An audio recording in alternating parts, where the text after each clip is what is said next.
In this segment of the PowerPoint presentation tutorial, I'll demonstrate how to insert sound or multimedia and slides in PowerPoint.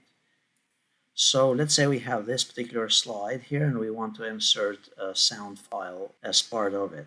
So we click here on Insert, we go under Audio here on the right hand side, and then choose Audio on my PC.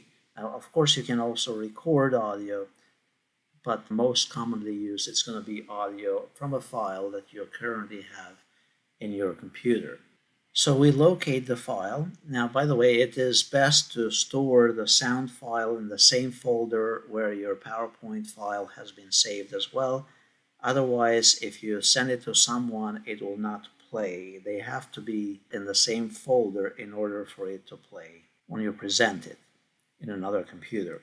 So we double click, and at this point we can preview it. We can move this elsewhere, and by default this is going to play only when you click on it. If you want it to start playing as soon as it gets to this slide as you are presenting and you go to this particular slide, then you need to double click on it and then go under the playback icon or playback tools on the ribbon and then select to start it automatically. And then at this point, if I were to present, let's say I'm on this previous slide and I go and present this, now I'll go to the next slide and you'll notice that it will start playing automatically.